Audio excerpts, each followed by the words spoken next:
अभी पिछले हफ्ते की बात है, बीबीसी ने जो प्राइम मिनिस्टर नरेंद्र मोदी जी के ऊपर एक डॉक्यूमेंट्री रिलीज की थी, उसकी चर्चा न सिर्फ ब्रिटेन, भारत या पाकिस्तान में हो रही है, बल्कि अब कई सारे देशों के मीडिया हाउसेस उसके ऊपर लगातार डिबेट और डिस्कशंस कर रहे हैं। वैसे आप में से कई सारे लोगों को पता होगा, लेकिन मैं फिर भी बता देता हूँ कि बीबीसी ब्रिटिश गवर्नमेंट की ही एक न्यूज कॉर्पोरेशन है। ब्रिटिश गवर्नमेंट का एक department of digital, culture, media and sports है। ये इसके द्वारा ऑपरेट की जाने वाली एक पब्लिक कॉर्पोरेशन है। इसलिए कई बार ये कहा जाता है कि बीबीसी जो भी आर्टिकल्स या फिर हेडलाइंस प्रिंट करती है, जो भी वीडियोस पब्लिश करती है या कोई भी डॉक्यूमेंट्री जो ये बनाती है, वो ब्रिटेन की स्टेट पॉलिसी के अकॉर्डिंग ही होता है, यानी ब्रिटिश गवर्नमेंट की स्टेट पॉलिसी होती है। इस समय जो भारत के प्राइम मिनिस्टर नरेंद्र मोदी और गुजरात दंगों को लेकर डॉक्यूमेंट्री बनाई गई है, ब्रिटिश गवर्नमेंट और इंडियन ओरिजिन के British prime minister Rishi Sunak ने उससे पल्ला झाड़ दिया है। हालांकि ऋषि सुनक की स्टेटमेंट भी काफी नपी तुली थी और ऋषि सुनक ने भी यही कहा कि डॉक्यूमेंट्री में जो प्राइम मिनिस्टर नरेंद्र मोदी की कैरेक्टराइजेशन की गई है, वो उससे पूरी तरह से सहमत नहीं है। ना ही ऋषि सुनक ने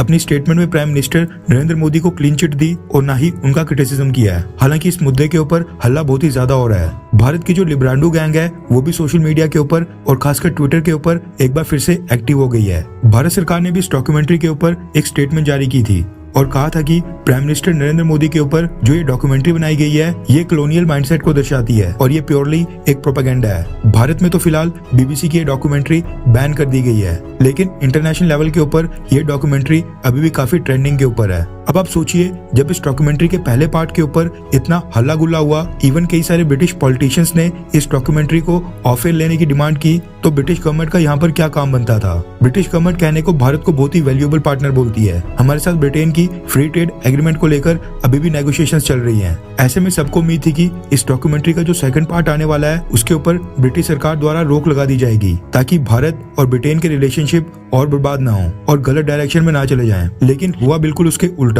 रेफरेंस के लिए आपके स्क्रीन के ऊपर द हिंदू के आर्टिकल का स्क्रीनशॉट है, जिसके मुताबिक प्राइम मिनिस्टर मोदी के ऊपर डॉक्यूमेंट्री का सेकंड पार्ट पिछले कल यूके यानी कि ब्रिटेन में फिर से रिलीज कर दिया गया है। पिछले कल 24 जनवरी को इस डॉक्यूमेंट्री का सेकंड पार्ट बीबीसी ने रिलीज कर दिया है, जिसमें article 370, 35 A, NRC, citizenship amendment act, Delhi के दंगे और प्रोटेस्ट को कवर किया गया है। इस डॉक्यूमेंट्री के सेकंड पार्ट में प्राइम मिनिस्टर नरेंद्र मोदी के साल 2014 में उनके चुने जाने के बाद उनके भारतीय मुस्लिम्स के साथ रिलेशनशिप के ऊपर प्रोपेगेंडा फैलाया जा रहा है। आप सोचिए कि डॉक्यूमेंट्री के फर्स्ट पार्ट के ऊपर जब स्टेट ब्रॉडकास्ट, बीबीसी और ब्रिटिश गवर्नमेंट को इतना बैकलैश फेस करना पड़ा, ब्रिटिश गवर्नमेंट की काफी आलोचना हुई, लेकिन इसके बावजूद ब्रिटिश गवर्नमेंट ने इस डॉक्यूमेंट्री के सेकंड पार्ट को रिलीज होने से नहीं रोका, जबकि ये पूरी तरह से ब्रिटिश गवर्नमेंट के हाथ में था। रिपोर्ट्स के मुताबिक इस डॉक्यूमेंट्री का सेकंड पार्ट पिछले कल यानी 24 जनवरी को भारत को छोड़कर पूरी दुनिया में रिलीज हो गया है और वहाँ पर देखा और सुना जा रहा है। और मजे की बात यह है कि ये सब तब हो रहा है जब ब्रिटेन के अंदर एक इंडियन ओरिजिन का पीएम है,